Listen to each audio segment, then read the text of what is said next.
그 덩치 큰 사내가 느닷없이 즐거워하며 바보같은 웃음을 터뜨리자 에핑은 그 일이 무사히 넘어가게 되리라는 것을 알았다. 마치 이 세상에서 가장 웃기는 농담을 이제 막 들은 것 같은 느낌이었다. 그처럼 적은 노력으로 그처럼 많은 효과를 볼 수 있다면 속임수를 계속 쓰기가 그리 어렵진 않을 것이다. 사실 모든 일이 너무도 순탄하게 되어가고 있어서 놀라울 지경이었다. 에핑의 생김새는 죽은 은자와 대강 비슷할 뿐이었지만 연상의 힘은 신체적인 차이를 다른 어떤 것으로 보상할 수 있을 만큼 그렇게 강한 것 같았다. 그 인디언은 은자인 톰을 만나러 동굴로 찾아온 만큼 톰이라는 이름에 대답한 사람이 자기가 찾는 톰 이외의 다른 어떤 사람일 수 있다는 것은 상상도 할 수 없는 일이었다. 그래서 달라진 사실을 자기의 예상과 일치하도록 얼른 바꾸고 두 톰 사이에 어떤 불일치도 자신의 기억이 잘못된 것으로 합리화했던 것이다. 물론 그 남자가 좀 모자라는 사람이라는 것도 해가 되지는 않았다. 어쩌면 그는 처음부터 해핑이 진짜 톰이 아니라는 사실을 알고 있었는지도 몰랐다. 결국 그는 몇 시간 동안 우정을 나누러 동굴로 올라왔고 원하는 것을 얻었으므로 그처럼 힘들여 찾아온 사람에게 꼬치꼬치 캐물을 생각은 없었을 것이다. 어쩌면 그에게는 자기가 만난 사람이 진짜 톰이건 아니건 전혀 상관이 없을 수도 있었다. 그들은 동굴 안에서 담배를 피우며 오후 시간을 보냈다. 조지는 은자에게 늘 가져다 주곤 했던 선물인 담배 쌈지를 가져왔고 해핑은 즐거움에 도취되어 계속 줄담배를 피웠다. 그 여러 달 동안 혼자서만 지낸 뒤에 누군가와 함께 있다는 것이 이상해서 처음에 한두 시간은 말을 하기가 어려웠다. 그는 말하는 습관을 잃었고 그의 혀는 예전처럼 잘 돌아가지가 않았다. 마치 이제는 혀가 명령에 복종하지 않고 이리저리 내달리며 제멋대로 날뛰는 뱀처럼 느껴졌다. 다행히도 원래의 톰은 말이 별로 없었던 사람인지 그 인디언은 이따금씩 맞장구를 쳐주는 말 이상의 것을 바라지 않았다. 조지는 그런 분위기를 한껏 즐기고 있는 것이 분명해서 서너 마디씩 얘기를 한 뒤에는 고개를 젖히고 웃어댔다. 하지만 그렇게 웃고 나서는 하던 얘기를 그만두고 다른 얘기로 넘어가곤 했는데 그 때문에 핑은 그가 무슨 이야기를 하고 있는지 따라잡기가 어려웠다. 나바호 인디언 보류지에 관한 얘기가 갑자기 어느 술집에서 드자비를 벌인 싸움 얘기로 옮아갔고 그 얘기는 다시 신나는 열차 강도 얘기로 바뀌었다. 해핑은 주워들은 얘기들을 모두 종합해서 그 인디언이 욕쟁이 조지로 통한다는 것을 알 수 있었다.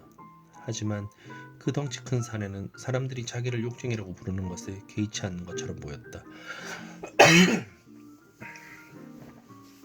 아니 그와는 반대로 세상 사람들이 다른 누군가에게가 아니라 자기에게만 속한 이름을 불러주는 것을 마치 영예로운 훈장이라도 되는 것처럼 즐거워한다는 인상을 풍겼다. 해핑은 그처럼 다정하면서도 우둔한 인디언을 만나본 적이 없었고 그래서 적당한 대목에서마다 그의 말에 고개를 끄덕이며 열심히 귀를 기울였다. 한두 번 그는 수색대에 대해서 무슨 얘기를 들어보았느냐고 묻고 싶은 생각이 굴뚝 같았지만 그때마다 그 충동을 애써 눌렀다. 오후가 길어갈 무렵 해핑은 차츰차츰 원래의 톰에 관한 몇 가지 사실들을 한데 꿰어 맞출 수 있었다. 욕쟁이 조지의 두서없는 반토막짜리 이야기들이 좀 더 광범위하고 일관된 이야기의 구조를 이룰 정도로 여러 곳에서 교차하며 일정한 빈도로 맴돌듯 순환하기 시작했다. 사건들이 반복되고 중요한 대목들이 생략되고 처음에 이야기를 꺼냈던 사건들이 중도에서 잘리고 했지만 에핑은 마침내 죽은 남자가 한때 그레샴 형제라고 알려진 한 무리의 무업자들과 함께 어떤 범죄에 가담했었다는 결론을 내릴 수 있었다. 그 은자가 적극적인 공범이었는지 아니면 무법자들에게 그 동굴을 은신처로 제공했을 뿐이었는지는 알 수 없었지만 어느 쪽이었건 그것이 첫날 그가 거기에서 찾아낸 상당한 양의 식량과 이미 벌어져 있던 살인에 대한 설명이 되었다. 해핑은 자기가 뭘 모르고 있다는 것을 눈치채게 될까봐 조지에게 세세한 사항들을 알려달라고 하진 않았지만 그 인디언의 말에 비추어 본다면 그레샴 형제는 머지않아 늦어도 봄이 다 지나가기 전에 다시 올 것 같았다. 욕쟁이 조지는 정신이 너무 산만해서 그 악당들이 어디에 있는지는 기억을 하지 못했고 수시로 의자에서 벌떡벌떡 일어나 동굴 안에 그려진 그림들을 훑어보면서 감탄스럽게 고개를 저었다. 그는 톰이 그림을 그리는지는 몰랐다면서 그날 저녁 이야기를 하는 동안 내내 같은 말을 수십 번씩 하고 또 했다. 그의 말로는 그 그림들이 자기가 이제까지 보았던 것들 중에서 가장 멋진, 이 세상에서도 가장 멋진 그림들이라는 것이었다. 그리고 만일 자기가 점잖게 처신한다면 어느 날엔가는 그림을 배울 수 있을지 모르겠다는 말도 덧붙였다. 에핑은 그의 눈을 들여다보면서 그럴 거라고, 어느 날엔가는 그렇게 될 거라고 대답했다. 그로서는 누군가가 자기의 그림을 본 것이 유감스러웠지만 그러면서도 동시에 그처럼 열광적인 반응을 얻은 것이 기쁘기도 했다. 그것은 어쩌면 그 작품들이 받을 수 있는 단 한 번뿐인 반응일 것이므로. 욕쟁이 조지 마우스가 다녀간 뒤로 에핑에게는 사정이 전과 달라졌다. 그는 지난 7달 동안 자기의 고독을 뭔가 알맹이가 있는 것, 그의 삶에서 경계선을 설정하는 확실한 거점으로 만들기 위해 노력하면서 혼자 살아가는 일에 적응할 수 있도록 꾸준히 노력해왔었다. 하지만 이제 그 동굴로 누가 자기를 찾아오고 난 뒤에는 그 상황이 얼마나 자기적인 것인지를 알게 되었다. 사람들은 그를 어디에서 찾아야 할지 알고 있었고 그런 일이 한번 일어난 만큼 또다시 일어나지 말라는 법은 없었다. 이제 그는 자신을 방어하고 끊임없이 침입자들을 경계해야 되었다. 그처럼 긴장을 풀 수 없는 상황이 그가 살아가는 세상의 조화가 깨어질 때까지 그를 좀먹어가면서 대가를 요구했지만 그로서는 어떻게도 손을 쓸 수 없었다. 그는 지켜보고 기다리며 하루하루를 보내야 했고 이제부터 일어날 일에 대비해서 준비를 해두어야 했다. 처음 얼마 동안 그는 조지가 다시 찾아오리라고 생각했지만 몇 주일도 지나도 그 덩치 큰 사내가 나타나지 않자 그레시암 형제들에게로 주의를 돌렸다. 아마도 그 시점에서 정리를 하고 자기의 물건들을 챙겨서 동굴을 영원히 떠나는 것이 논리적이었겠지만 그의 마음속에 있는 어떤 것이 그처럼 쉽사리 위협에 굴복하기를 거부했다. 그는 떠나지 않는 것이 미친 짓, 그의 거의 분명히 죽음을 당하게 될 의미 없는 제스처라는 것을 알고 있었지만 이제 동굴은 그가 싸워 지킬 유일한 것이어서 도저히 그대로 두고 달아날 수가 없었다.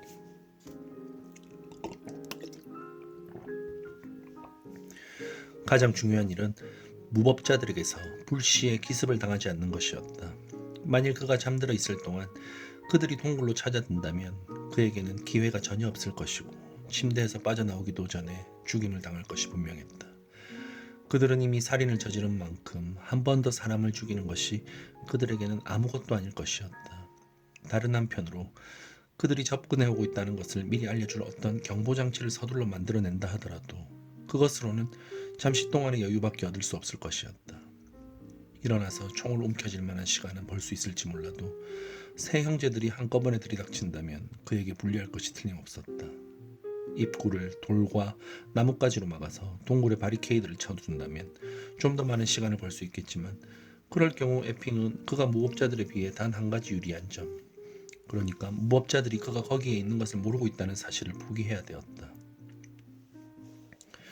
그 바리케이드를 보는 순간 그들은 동굴 안에 누군가 있다는 것을 알게 될 것이고 그에 따라 대응할 것이었다. 에핑은 그런 문제에 대해서 생각하고 자기에게 가능한 여러 가지 전략을 숙고하고 자멸적이지 않은 계획을 짜내기 위해 애를 쓰고 하면서 깨어있는 시간의 대부분을 보냈다. 결국 그는 동굴 안에서 자는 것을 포기하고 동굴 뒤쪽의 낭떠러지 중간쯤에 있는 바위 위에다 모포와 베개를 옮겨놓았다. 욕쟁이 조지의 말로는 그레시암 형제가 위스키를 좋아한다고 했는데 그것은 그들이 동굴 안에 자리를 잡고 있으면 당연히 술을 마시기 시작할 거라는 얘기였다. 그들이 사막을 지나오느라 기진맥진해 있고 거기에다 술에 취해서 골아떨어지기까지 한다면 알코올은 에핑의 가장 든든한 동맹군이 될 것이었다. 그는 자기가 동굴에서 살았던 흔적을 지우기 위해 그림과 공책들을 뒤의 어두운 구석에 쌓아두고 스토브의 사용을 중단하고 하면서 할 수 있는 일을 했다. 가구와 벽에 그린 그림들에 대해서는 어떻게 손을 쓸 도리가 없었지만 적어도 그레샴 형제가 동굴 안으로 들어섰을 때 스토브의 온기가 남아있지 않으면 그레샴 형제는 그림을 그린 사람이 누구였건 이제는 가버렸다고 생각할 수도 있었다. 그들이 그런 식으로 생각할지 아닐지는 전혀 예측을 할 수 없었지만 에핑으로서는 그 난국을 피해갈 다른 방법을 찾아낼 수 없었다. 아니, 오히려 그는 무법자들에게 누군가가 거기에 와 있었다는 사실을 알려야 할 필요가 있었다. 만약 그들에게 지난 여름에 동굴을 찾아왔을 때 이후로 쭉 그곳이 비어 있었던 것처럼 보인다면 은자의 시체가 없어졌다는 사실을 설명할 길이 없을 것이기 때문이었다. 그레샴 형제는 그것이 어찌된 일인지 의아해하겠지만 누군가 다른 사람이 그 동굴에서 살았었다는 것을 알게 된다면 의심을 거두게 될지도 몰랐다. 적어도 그것이 에핑의 희망사항이었다. 하지만 그 상황에는 변수가 무수히 많았으므로 거기에 많은 희망을 걸 수는 없었다. 그가 지옥 같은 한 달을 더 보냈을 때 마침내 그들이 찾아왔다. 그것은 5월 중순. 그러니까 에핑이 바이런과 함께 뉴욕을 떠난 지 1년이 좀 더 지났을 때였다. 그레샴 형제는 황혼 무렵 바위들 사이에서 메아리 치는 왁자지껄한 소리로 자기네들이 오고 있다는 것을 알리며 말을 타고 찾아들었다. 요란하게 떠들어대는 소리와 웃음소리, 귀에 거슬리는 짤막한 노랫소리. 에핑은 그들에게 대처할 시간을 충분히 갖고 있었지만 그래도 가슴이 방망이질을 치기는 마찬가지였다. 자기 스스로에게 했던 침착해야 한다는 경고에도 불구하고 그는 일을 벌이려면 그날 밤 안으로 해야 한다는 것을 알아차렸다. 더 이상 부티기는 불가능할 것 같았다. 그는 주위로 어둠이 몰려드는 동안 동굴 뒤쪽의 좁은 바위에 웅크리고 앉아 때가 되기를 기다렸다. 그레샴 형제가 점점 더 가까이 다가올수록 그가 알아들을 수 없는 말이 몇 마디 들렸고 다음에는 그들 중 하나의 말소리가 분명히 들렸다. 통문에 지우고 난 뒤라서 그곳 공기를 갈아야 할 것 같은데 말이야. 다른 두 사람이 껄껄대며 웃었고 잠시 뒤에는 그들의 목소리가 끊겼다. 그들이 동굴 안으로 들어갔다는 뜻이었다. 반시간쯤 뒤에 동굴 지붕 위로 튀어나온 함석 파이프에서 연기가 솟아오르기 시작하면서 고기를 굽는 냄새가 풍겨왔다. 그 뒤로 2시간 동안은 아무 일도 일어나지 않았다. 에핑이 동굴 아래쪽의 좁은 땅에서 말들이 히힝거리는 소리와 발 구르는 소리에 귀를 기울이고 있는 동안 검푸른 어스름이 차츰차츰 칠흑 같은 밤으로 바뀌었다. 그날 밤에는 달이 없어서 하늘은 무수히 많은 별들로 빛나고 있었다. 이따금씩 그는 나지막하게 들려오는 웃음소리를 들을 수 있었지만 그 정도가 고작이었다. 다음에 그레샴 형제들이 차례로 하나씩 동굴 밖으로 나와 바위에다 오줌을 갈겼다. 에핑은 그들이 동굴 안에서 카드 게임을 하며 술에 취해 있기를 바랐지만 어느 것도 확신을 할 수는 없었다. 그는 마지막 사람이 방광을 비울 때까지 기다린 다음 1시간이나 1시간 반쯤 더 기다리기로 작정했다. 그때쯤이면 무법자들은 아마도 잠이 들어서 그가 동굴 안으로 들어가는 소리를 듣지 못할 것이었다. 그러는 사이에 그는 어떻게 하면 한 손으로 소총을 쏠 수 있을까 하는 생각을 해보았다. 동굴 안에 불이 꺼져 있다면 목표물들을 찾기 위해 촛불을 가져가야 할 것인데 그는 한 손으로 총 쏘는 연습을 해본 적이 없었다. 그의 총은 한 발을 쏠 때마다 공이치기를 당겨야 하는 윈체스터 연발 라이플이었고 그는 항상 왼손으로 공이치기를 당겼다. 물론 초를 입에 물 수도 있지만 그런다면 불이 다시 읽겠습니다. 물론 초를 입에 물 수도 있지만 그런다면 불이 눈에 너무 가까워서 위험할 것 같았다. 더군다나 불꽃이 수염에 옮겨 붙기라도 한다면 무슨 일이 일어날지는 말할 필요도 없는 일이었고 그는 촛불을 담배처럼 검지손가락과 가운데 손가락에 끼워 들어야겠다고 마음먹었다. 다른 세 손가락으로 어떻게든 총신을 쥘 수 있을 거라는 희망을 품고서 또 개머리판을 어깨가 아니라 배에 밀착시킨다면 방아쇠를 당긴 뒤에 오른손으로 상당히 빠르게 재장전을 할 수도 있을 것이었다.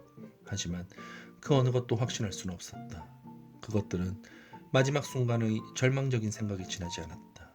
동굴 뒤쪽의 어둠 속에 앉아 기다리고 있을 동안 그는 자기가 얼마나 어리석은 짓을 했는지에 놀라면서 자신의 태만을 저주했다. 그러나 사실상 불빛은 문제가 되지 않았다. 에핑이 숨어있던 곳에서 빠져나와 살금살금 동굴 입구 쪽으로 걸어가 보니 그 안에서 타오르고 있는 촛불빛이 보였던 것이었다. 그는 입구 옆에 멈춰서서 숨을 죽인 채 그레샴 형제가 아직 잠들지 않았으면 숨어있던 바위로 재빨리 돌아갈 준비를 하고 무슨 소리가 들리는지 귀를 기울였다. 잠시 뒤에 그는 코를 고는 것 같은 소리를 들었지만 그 소리에 뒤이어 테이블 근처에서 들려오는 듯한 몇 마디 소리가 들렸다. 한숨, 침묵, 그리고 다음에는 글라스를 테이블 위에 내려놓는 듯 조그맣게 쿵 하는 소리. 에핑은 그들 중 하나가 아직 깨어있다는 생각이 들었지만 하나만 깨어있다고 확신할 수는 없었다. 다음에 카드를 섞는 소리와 7장의 카드들이 테이블 위에 놓이는 소리가 들렸고, 잠시 소리가 끊겼다가 다음에는 6장이 놓였다. 그리고 다시 소리가 끊겼다가 다음에는 5장, 다음에는 4장, 다음에는 3장, 다음에는 2장, 다음에는 1장. 솔리테어로군 하고 생각했다. 틀림없는 솔리테어였다. 이 솔리테어는 혼자서 하는 카드 게임이랍니다. 그렇다면 그들 중 하나는 깨어있고 다른 둘은 잠들어 있다는 얘기였다. 그럴 수밖에 없었다. 그렇지 않다면 카드를 하는 사람이 누군가와 이야기를 하고 있어야 했다. 하지만 그는 이야기를 하지 않았다. 그것은 같이 이야기를 할 사람이 아무도 없다는 뜻이었다. 에핑은 총을 사격 자세로 받쳐들고 동굴 입구로 걸어갔다. 왼손으로 촛불을 받쳐들긴 어렵지 않았다. 그의 두려움은 사실 아무 근거도 없는 것이었다. 에핑이 들어서자 테이블에 앉아있던 사내가 고개를 획 치켜들었다가 겁에 질려서 그를 빤히 쳐다보았다. 귀신이고 칼로르시군. 그 남자가 나지막하게 웅얼거렸다. 너는 죽어 있어야 하는데. 에핑이 되받았다. 그건 네가 거꾸로 잘못한 것 같은데. 죽어 있어야 할 건 너지, 내가 아니야.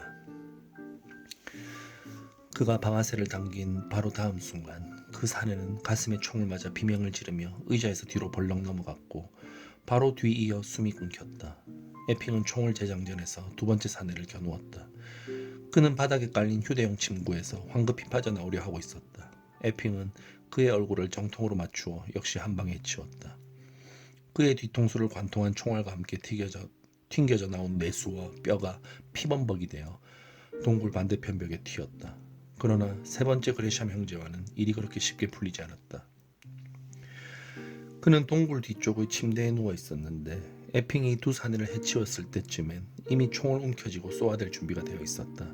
총알이 에핑의 머리를 살짝 스쳐 그 뒤쪽의 스토브에 맞고 튀어나왔다.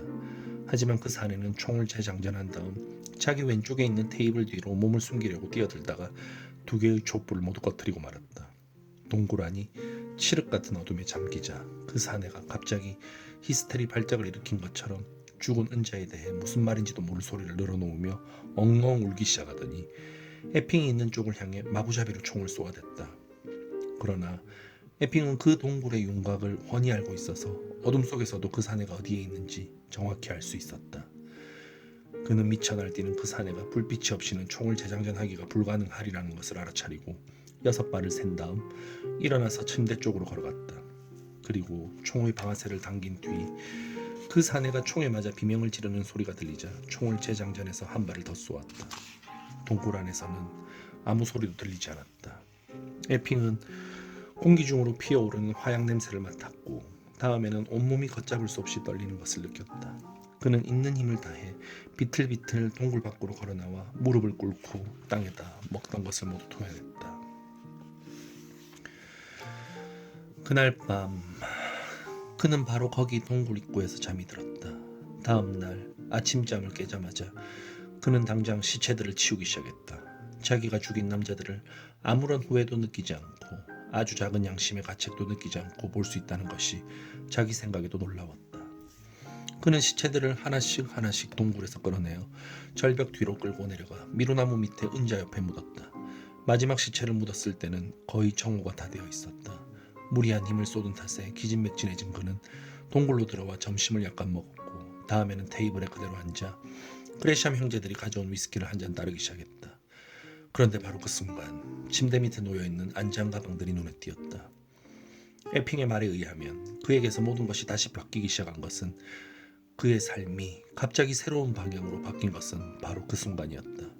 침대 밑에는 6개의 큼직한 안장 가방들이 있었는데 첫 번째 가방에 내용물을 테이블 위로 쏟아내는 순간 그는 자기가 동굴에서 보내는 시간이 끝났다는 것을 알았다.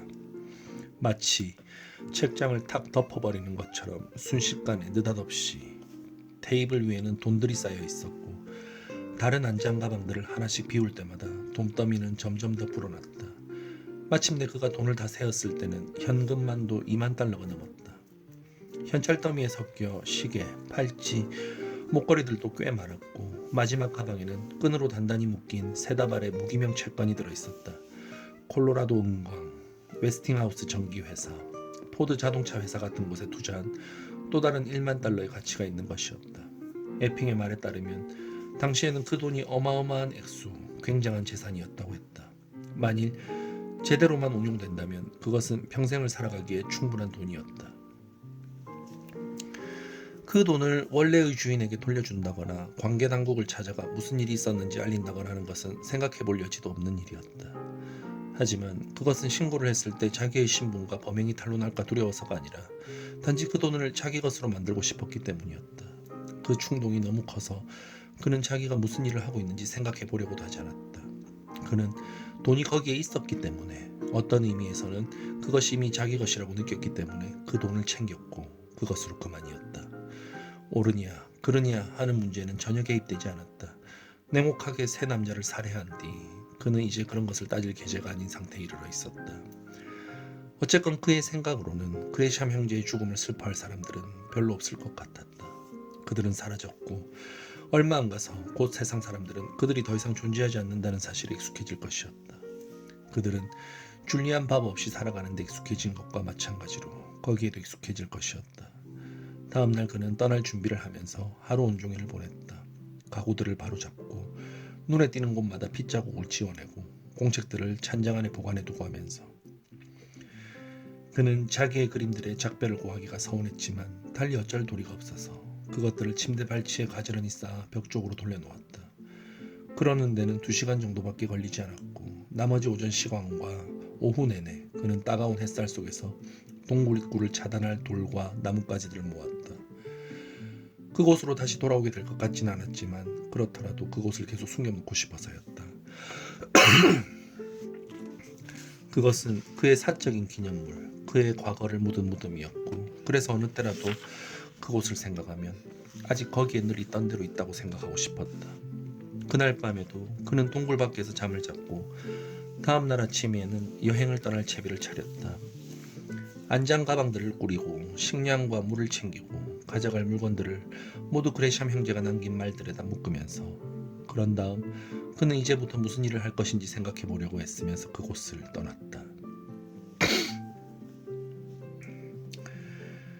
거기까지 이야기를 하는데 2주일 이상이 걸렸다.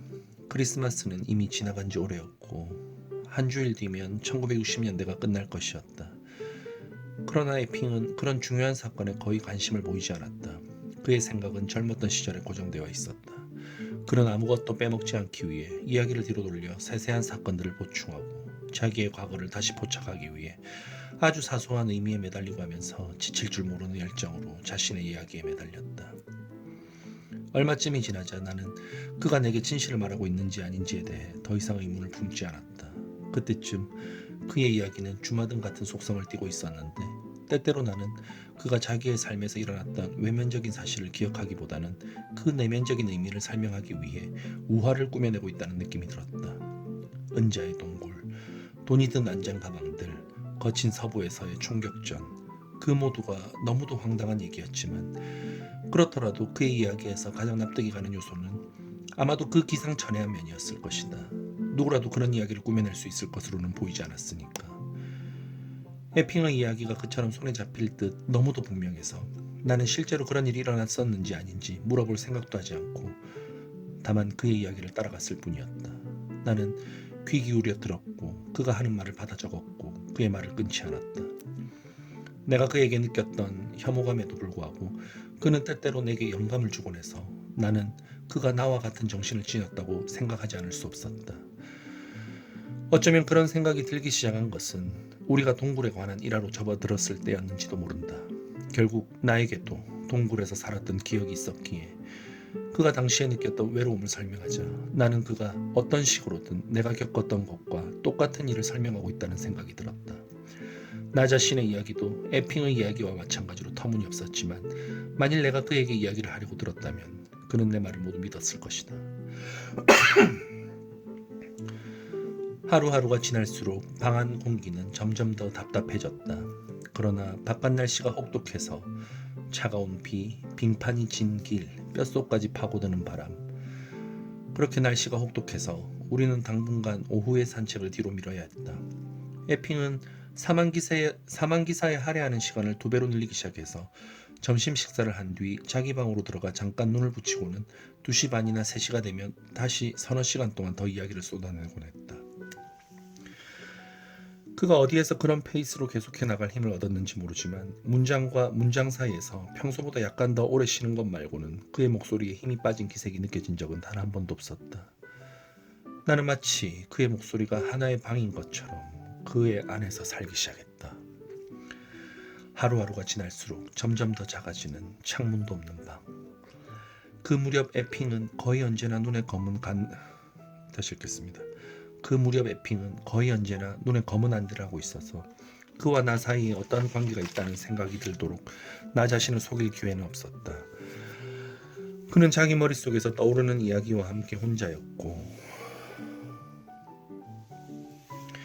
나는 그의 입에서 쏟아져 나오는 말과 함께 혼자였다. 그리고 나중에 가서는 그의 이야기가 내 주위에 있는 모든 공간을 남김없이 채워버려 내가 숨 쉴 수 있는 곳이 아무데도 없는 것 같았다. 만일 키티가 아니었더라면 나는 아마도 질식을 하고 말았을 것이다. 에핑과의 일이 끝나면 나는 대체로 서너 시간씩 그녀를 만났고 가능한 한 많은 밤을 그녀와 함께 보냈다. 그리고 몇 번인가는 다음날 새벽이 되어야 돌아오기도 했다. 휴 부인은 내가 무엇을 하고 돌아다니는지 알고 있었지만 에핑은 내가 어디로 오가는지 전혀 알지 못했고 거기에 대해서 한마디 말도 없었다. 지켜야 할 단 한 가지 사항은 내가 매일 아침 8시까지 아침 식사 테이블에 나타나야 한다는 것이었는데 나는 그 시간에 맞추어 거기에 앉지 못한 적이 한 번도 없었다. 에핑의 말에 따르면 그는 동굴을 떠나 블러프 마을에 닿을 때까지 사나흘 동안 사목을 가로질러 여행했다고 했다. 그 이후로는 사정이 훨씬 더 나아졌다. 그는 천천히 마을에서 마을로 옮겨가며 북쪽으로 향했고 6월 말경에는 솔트레이크 시티로 돌아와 철도와 연결이 되자 샌프란시스코행 기차표를 한 장 끊었다. 그가 자기에게 새로운 이름을 붙인 것은 캘리포니아에서 첫 밤을 보낸 호텔 숙박부에다 토머스 에핑이라고 기재했을 때였다. 그의 말로는 어쩐지 모란이라고 하기보다는 토머스라고 하고 싶었다는데 펜을 내려놓고 나서야 그는 톰이 은자의 이름이기도 했다는 것, 1년이 넘도록 남모르게 자기 것으로 했던 이름이라는 것을 알아차렸다. 그 우연의 일치를 그는 좋은 징조로 받아들였다. 마치 그 이름이 자기에게 없어서는 안 될 어떤 것을 선택하도록 부추기기라도 하는 것처럼. 그는 자기의 성에 대해서 설명할 필요가 없을 것이라고 했다. 나는 이미 그에게서 에핑이라는 성이 말장난이라는 얘기를 들었는데 내가 그 말을 결정적으로 잘못 알아듣지 않았다면 그것이 어디에 왔는지를 알 수 있을 것 같았다. 토머스라는 이름을 적으면서 그는 아마도 다우팅 토머스라는 말을 떠올렸을 것이고 그 말은 다음엔 퍼킹 토머스가 되었다가 편의상 핑으로 다시 바뀌었을 것이고 마지막으로 에핑으로 바뀌었을 것이다. 그렇게 해서 그는 토머스 에핑, 자신의 삶을 망친 남자가 되었다. 끔찍한 농담을 좋아하는 그의 기질을 감안한다면 그가 스스로 얼마나 만족스러워했을지는 충분히 상상이 가는 일이었다. 거의 맨 처음부터 나는 그가 자기의 오그라든 다리에 대해서 설명해 줄 거라는 기대를 품고 있었다. 내 생각에는 그 사고가 유타의 거친 바위들과 어떤 관련이 있을 것 같았지만 매일같이 이야기가 조금씩 더 진행되는데도 어떻게 하다 불구가 되었는지에 대해서는 전혀 언급이 없었다. 스코스비 및 바이런과 함께했던 고된 여행, 욕쟁이 조지와의 만남, 그레샴 형제와의 총격전 같은 사건을 겪을 때마다 그는 부상을 입지 않고 무사히 넘어갔다. 그리고 다음에는 무대가 샌프란시스코로 옮겨지자 나는 그가 거기에 대해서는 다루지 않을 것 같다는 생각이 들기 시작했다. 그는 동굴에서 손에 넣은 돈으로 무엇을 했는지 설명하고 자기가 벌였던 투자와 멋지게 해낸 금전상의 거래, 주식시장에서의 무릅썼던 엄청난 위험 등을 낱낱이 열거하면서 일주일 이상을 보냈다. 채 9개월도 안 되어 그는 다시 예전과 거의 같은 정도로 부자가 되어 있었다.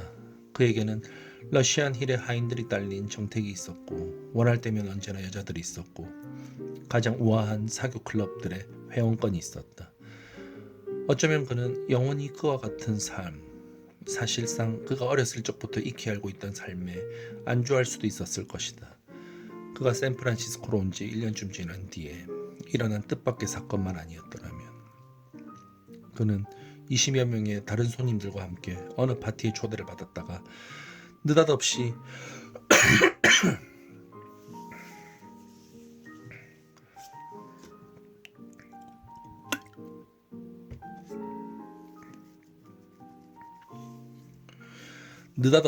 전에 알던 사람과 마주치게 되었다. 뉴욕에 있는 그의 아버지 회사에서 10년 이상 동료로 일한 사람이었다. 그 무렵 앨런 조 리들은 이미 노인이 되어 있었지만 에핑을 소개받고 악수를 하는 순간 그를 알아보았다는 데에는 의문의 여지가 없었다. 아니, 그저 알아만 보는 정도가 아니라 그를 보고는 깜짝 놀라서 자기가 알고 있던 사람을 그대로 찍어놓은 것 같다는 말까지 덧붙였다. 에핑은 사람마다 이 세상 어딘가에 아주 똑같이 닮은 사람이 있다느니 하는 말로 쾌활하게 농담을 하면서 그 일을 가볍게 받아넘기려고 했지만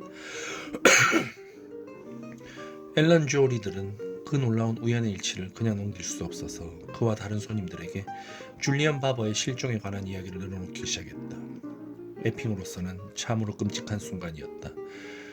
그날 저녁 파티가 진행되는 동안 내내 그는 리들의 궁금증과 의심스러운 눈길에서 벗어나지 못한 채 당황스러워서 안절부절 못하고 있었다.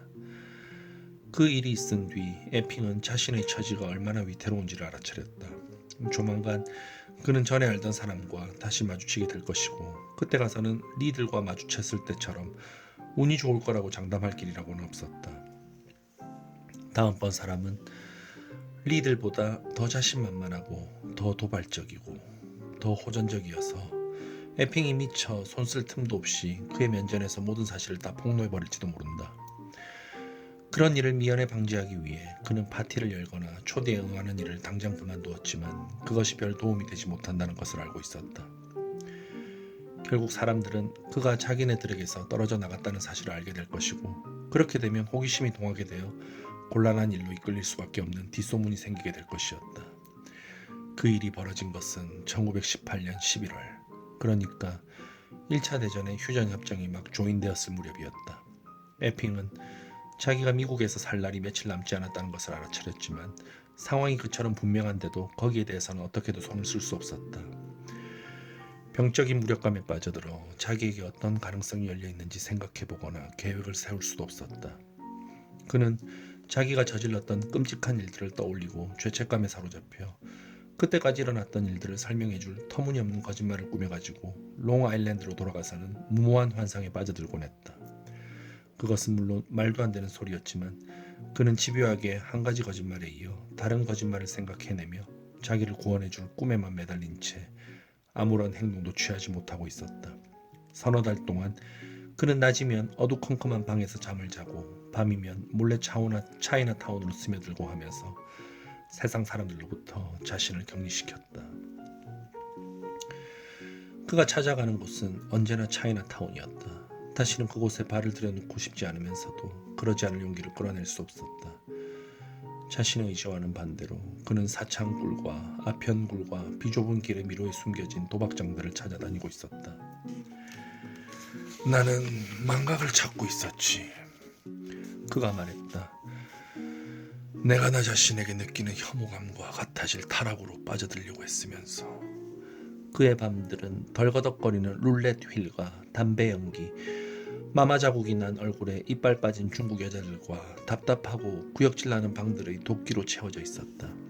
그러한 활락의 대가가 너무나 엄청나서 다음 해 8월경에는 그의 재산 가운데 3분의 1 가까이가 탕진되었다.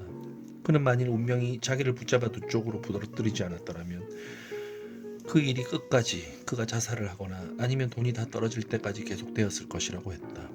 그에게 일어난 일은 더 이상 급격하거나 갑작스러울 수가 없었지만 그로 인한 온갖 고통에도 불구하고 사실 그 재난보다 덜한 어떤 것도 그를 구할 수 없었다. 에핑의 말로는 그날 밤 비가 내리고 있었다고 했다. 그는 차이나타운에서 몇 시간을 보낸 뒤 몸속에 퍼진 마약 기운으로 정신이 몽롱해져서 자기가 어디에 있는지도 잘 모르는 채 비틀거리며 집 쪽으로 걸어가고 있었다.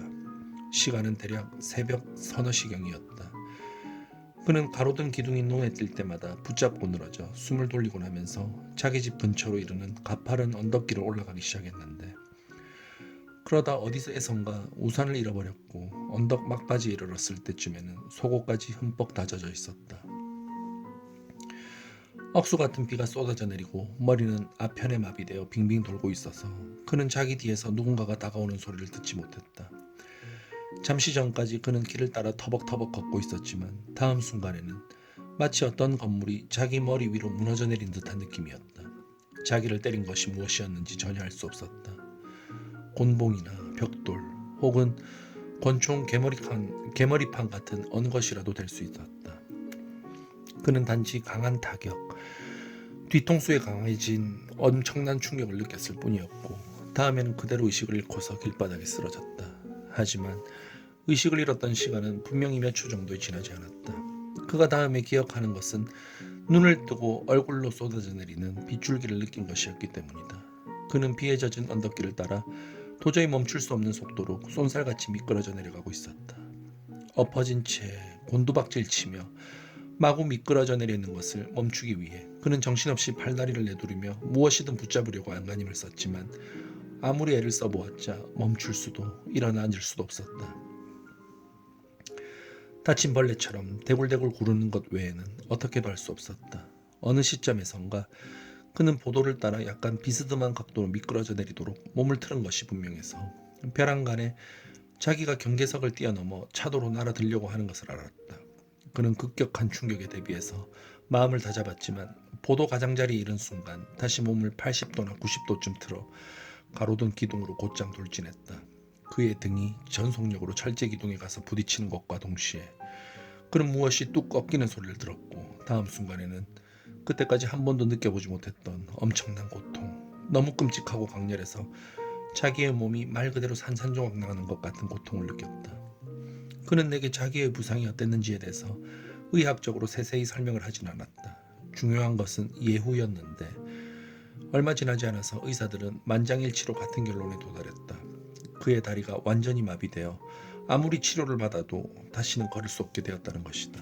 그러나 에핑의 말에 따르면 참으로 이상하게도 그 진단 결과가 거의 안도감으로 다가왔다고 했다.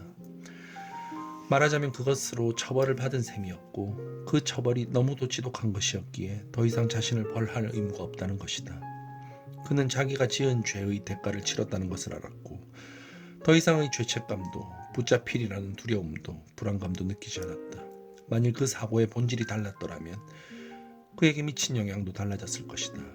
하지만 그는 자기에게 공격을 가한 사람을 보지 못했기 때문에 맨 처음부터 자기가 어째서 공격을 받았는지 전혀 몰랐기 때문에 그것을 범우주적인 응보의 한 형태로 해석하지 않을 수 없었다. 하늘로부터 가장 순수한 정의가 배당되어 가혹한 익명의 타격이 떨어져 내렸고 그의 몸은 순식간에 가차없이 망가져버렸다. 자신을 방어하거나 사정을 얘기할 틈도 없었다. 그가 심판이 시작되었다는 것을 알기도 전에 그 심판은 이미 끝나 선고가 내려졌고 재판관은 법정으로부터 사라져버렸다. 회복이 될 때까지 9달을 병원에서 보낸 뒤 그는 미국을 떠날 준비를 하기 시작했다. 집을 팔고 자기의 재산을 몇 개의 스위스은행 구자로 바꾸고 노동조합 운동을 벌이고 있던 어느 무정부주의자에게서 토머스 에핑이라는 이름으로 가짜 여권을 사기도 했다. 그 당시에는 파머 단속법이 한창 위세를 떨치고 있던 때여서 워블리 노동조합의 조합원들은 린치를 당하고 사코와 반제티는 체포되고 급진 그룹의 멤버들 중 대다수는 지하로 잠적해 있었다. 파머는 급진파와 사회주의자를 단속하는 각종 법규를 제정한 미국의 법률가랍니다. 워블리 노동조합은 세계산업노동자조합이고요. 사코와 반제티는 억울하게 처형되었다고 생각되는 이탈리아 출신의 무정부주의자들이랍니다.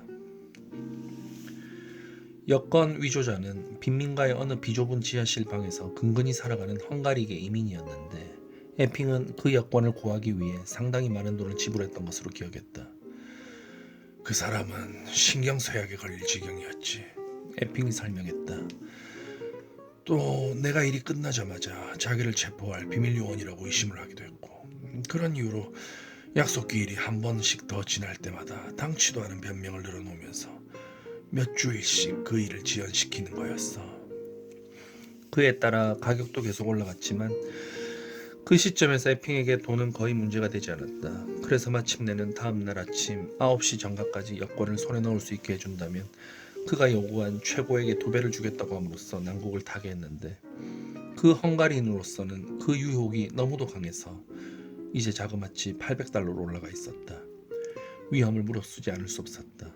다음날 아침 에핑이 그에게 현찰을 건네고 체포를 하지 않자 그 무정부주의자는 고마워서 미친듯이 에핑의 손에 입을 맞추며 흐느껴 울었다. 그 뒤로 20년 동안 그가 미국에서 누구를 만난 것은 그때가 마지막이었는데, 그 가련한 남자의 모습이 언제까지고 그의 뇌리를 떠나지 않았다. 그는 미국 전체가 완전히 망쳐졌다는 생각이 들었고, 그래서 아무런 미련 없이 미국의 작별을 구할 수 있었다. 1920년 9월 그는 SS 데카르트호에 몸을 싣고 파나마 운하를 경유해서 프랑스로 건너갔다. 프랑스로 간 데에 특별한 이유는 없었지만 또 그렇다고 해서 가지 말아야 할 이유가 있는 것도 아니었다. 한동안 그는 침체된 식민지, 예를 들자면 중앙아메리카나 태평양상의 어느 섬으로 갈까 하는 생각도 해보았다. 그러나 정글 속에서 순박하고 사심 없는 원주민들의 하찮은 왕노릇을 하며 남은 삶을 보낸다는 것은 아무리 생각해보아도 그의 취미에는 맞지가 않았다. 그는 낙원을 찾고 있었던 것이 아니라 단지 따분해지지 않을 그런 나라를 찾고 있었다. 영국으로 간다는 것은 말이 안 되었고, 그는 영국 사람들을 비열하게 여기고 있었다. 또 프랑스 사람들이라고 별로 다 나을 것은 없었지만 그에게서는 자기가 젊은 시절 파리에서 보냈던 즐거운 기억이 있었다. 이탈리아 역시 흥미가 당기기는 했어도 그가 비교적 유창하게 말할 수 있는 외국어가 프랑스어뿐이었다는 사실 때문에 마음이 프랑스 쪽으로 더 기울었다. 적어도 프랑스에서라면 그는 맛있는 음식을 먹고 좋은 와인을 마실 수 있었다. 물론 파리는 그가 전에 뉴욕에서 알고 있던 사람들을 만날 가능성이 가장 높은 도시이기는 했지만 이제는 그런 사람들과 마주치게 되는 것이 더 이상 두렵지 않았다. 그 사고로 인해 모든 상황이 바뀐 것이었다. 이제 줄리언 바버는 죽었고 그는 더 이상 예술가도 이름 있는 사람도 아니었다. 그는 토머스 에핑, 휠체어에 갇힌 채 고국을 떠나는 불구자일 뿐이었다. 만일 누군가가 그의 신원에 대해 의문을 제기한다면 그는 헛소리 말고 꺼지라고 할 수가 있었다. 그것은 그처럼 간단한 일이었다. 그는 이제 더 이상 사람들이 어떻게 생각하건 신경을 쓰지 않을 것이고, 만일 그것이 자기 스스로에게 이따금씩 거짓말을 해야 한다는 뜻이라면 거짓말을 할 셈이었다. 어쨌든 그 모든 일이 엉터리인 만큼 그가 무슨 짓을 하건 달라질 건 없었다. 그는 2, 3주일 더 이야기를 계속했지만 이제는 그 얘기가 전처럼 나를 사로잡지 못했다. 중요한 사항들이 모두 다루어진 뒤로는 더 털어놓아질 비밀도, 그에게서 더 알아낼 어두운 진실도 없었기 때문이었다. 에핑의 삶에서 중요한 전환점은 모두 그가 유타로 떠났다가 샌프란시스코에서 사고를 당했을 때까지 몇 년 동안 미국에서 일어났고, 그가 유럽으로 건너간 뒤에는 이야기가 바뀌어 단지 또 다른 이야기, 사실과 사건들의 연디기일 뿐이었고, 그 이야기들을 받아 적는 것은 시간을 때우는 소일거리가 되었다. 내 생각에는 에핑도 그 점을 알아차린 것 같았는데 직접적으로 그런 말을 하진 않았지만 이야기를 하는 방식이 바뀌기 시작해서 먼저 번 이라드레스처럼 정확성과 진지함을 찾아볼 수 없었다. 이제 그는 좀 더 자유롭게 이야기를 벗어났고 좀 더 자주 일관된 생각의 흐름을 잃는 것처럼 보였다. 그리고 심지어 몇 번인가는 분명히 모순되는 이야기로 빠져들기도 했다. 예를 들자면 어느 날 그는 자기가 몇 년 동안 빈둥거리면서 책을 읽고 체스를 하고 작은 바 구석에 앉아있고 하면서 시간을 보냈다고 했다가 다음 날에는 말을 바꾸어서 복잡한 사업적 투기, 그렸다가 찢어버린 그림들, 서점을 운영했던 일, 스파이로 활동했던 일, 스페인의 공화군을 위해 모금을 했던 일 등을 이야기했다. 그가 거짓말을 하고 있다는 것은 분명했지만 내 생각에는 그것은 나를 속이려는 의도에서라기보다는 습관에서 그러는 것 같았다. 막바지로 접어들자 그는 파벨 슘과의 우정을 감동적으로 그리는 한편 자기가 불구인 상태에서도 어떻게 성행위를 계속했는지에 상세한 설명을 늘어놓았다. 또 몇 번은 자기의 우주관에 대해 긴 열변을 토해내기도 했다. 생각의 정기적 성질, 물질의 연결성, 영혼의 이주, 마지막 날 그는 독일군들이 진격해 들어오기 전에 자기와 파벨이 어떻게 파리에서 빠져나올 수 있었는지를 얘기하다가 브라이언트 공원에서 테슬라를 다시 만난 이야기로 건너뛰었고 그 다음에는 아무런 예고도 없이 말을 그만 뚝 끊어버렸다. 그만하면 됐어. 그가 말했다. 이쯤에서 그만두기로 하지. 하지만 점심 식사 때까지는 아직 1시간이나 남았는데요. 내가 벽난로 위에 놓인 시계를 바라보며 말을 받았다. 다음 얘기를 시작할 시간은 충분합니다. 내 말을 반박하지 마. 내가 되었다고 하면 된 거야. 하지만 우리는 1939년까지밖에 안 갔습니다. 아직 더 이야기할 부분이 30년이나 남아 있는데요. 그건 중요하지 않아. 자네는 그걸 한두 문장으로 치워버려도 돼. 미스터 에핑은 2차 대전이 시작되자 유럽을 떠난 뒤 뉴욕으로 돌아왔고 거기에서 30년 동안 남은 삶을 보냈다. 뭐 그런 식으로. 그건 어렵지 않을 거야. 그러니까 오늘날에 대해서는 말씀하시지 않겠다는 거로군요. 할 얘기를 다 했다는 뜻이겠죠. 어르신 말씀은 우리 얘기가 끝까지 다 왔다. 그거 아닌가요? 나는 그 점을 분명히 한 것으로 아는데 그건 중요하지가 않다는 거로군요. 이제 알겠습니다. 아직 저한테는 이해가 가지 않지만 알겠습니다. 시간이 다 되어가고 있어요, 바보 녀석아. 그게 이유야. 지금부터 그 망할 놈의 사망 기사를 쓰지 않으면 우리는 그 일을 끝낼 수 없어. 달의 궁전 여기까지 읽겠습니다. 오늘 지치네요.